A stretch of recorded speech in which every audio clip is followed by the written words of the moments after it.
The 2018 draft class is a bit of a head-scratcher.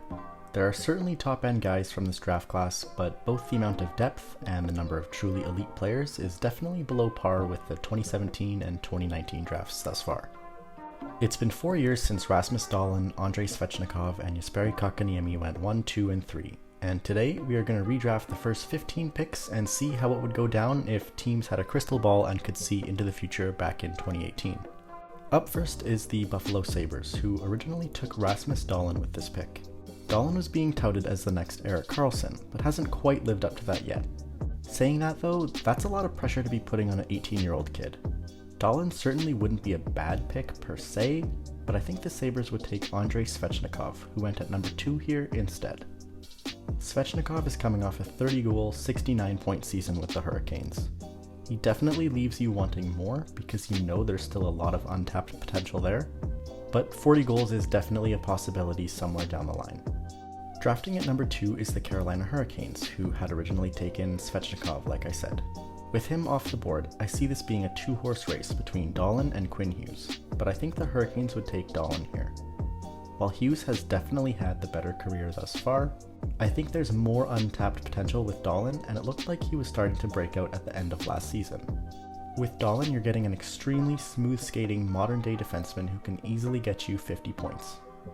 With pick number 3, the Montreal Canadiens originally took Jesperi Kotkaniemi.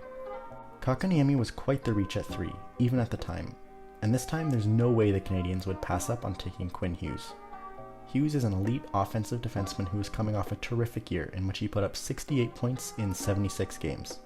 Points of course aren't everything, but you could still argue that Hughes could go first overall in a redraft, and I wouldn't think that's silly. Hughes is another modern day highly mobile defenseman like Dahlin, and Canadiens fans would be super grateful to have him there. Way more value with Hughes than the compensatory pick they eventually would get for Kotkaniemi when he signed his offer sheet with the Hurricanes. At number 4 is the Ottawa Senators, who would be very happy to select their captain Brady Tkachuk once again at pick number 4, where they had originally taken him. Tkachuk is a total beast and puts up impressive numbers offensively too. Brady Tkachuk is always a guy in fantasy hockey that I try and snag and get on my team because he is good for a bit under a point per game and is always near the top of the league in hits too. Drafting at number 5 is the Arizona Coyotes, who looked at the Canadiens reaching with Kotkaniemi and said, "Hold my beer." They originally took Barrett Hayton, who has been alright, but certainly not a top 5 guy. Instead, they will be very happy to take defender Noah Dobson. Dobson had been pretty meh during the first 2 years in the league, but this year he exploded for 13 goals and 51 points in 80 games. He would be great to run the power play for years to come at Mullet Arena.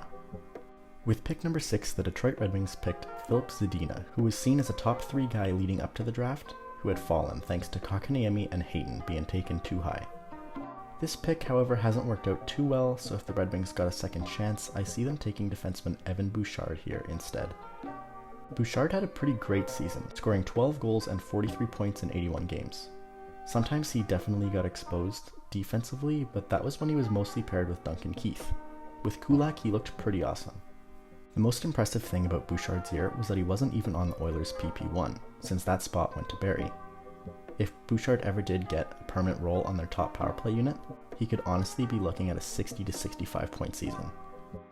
At number 7, this is where the Vancouver Canucks originally stole Quinn Hughes. They would be pretty disappointed to be downgrading since Hughes is off the board now, but I think they take Joel Farabee here.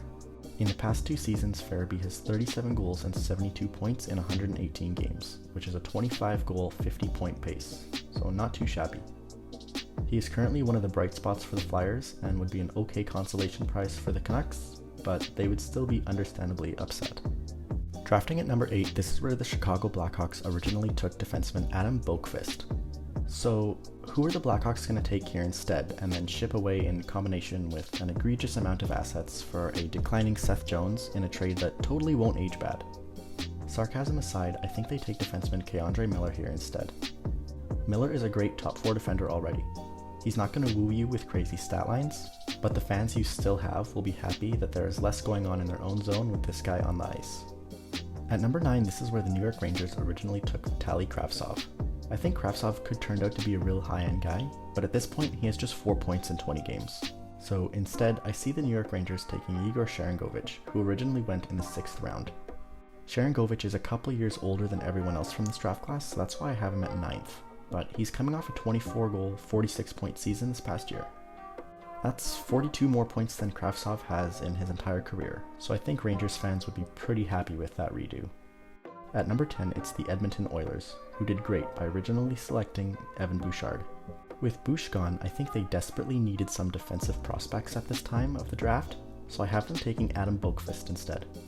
Boqvist would be a downgrade from Bouchard for sure, but still puts up respectable numbers and will only continue to grow. At number 11, it's the New York Islanders, who also have pick number 12 thanks to trading away Travis Hamonic to the Calgary Flames. They originally selected Dobson and Wahlstrom, and at this time I see them taking Romanov and Zadina instead. Romanov was just traded from Montreal to the Islanders, so I guess we will see how he gets to play there, and Zadina gets a shot with a bit of a deeper team than Detroit, who originally took him. There's a lot of untapped upside in both of these players. Drafting with pick number 13, the Dallas Stars originally took Ty Dellandrea, who has played the second least amount of games among players drafted ahead of him thus far.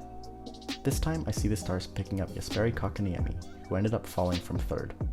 Kotkaniemi would make an already deep Dallas Stars team even deeper and give them options to roll 3 pretty good lines if they balance them out. At number 14, the Flyers originally took Joel Farabee, who is now off the board.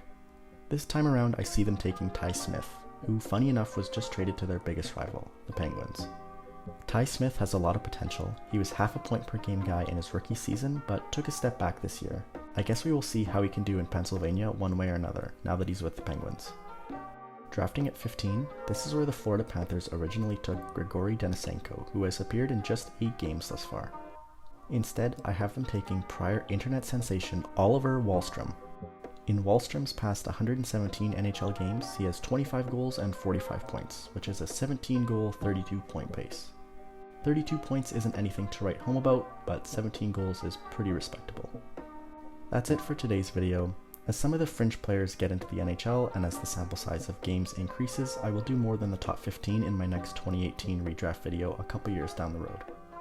Thank you for watching. If you enjoyed, please consider subscribing. Take care, everyone.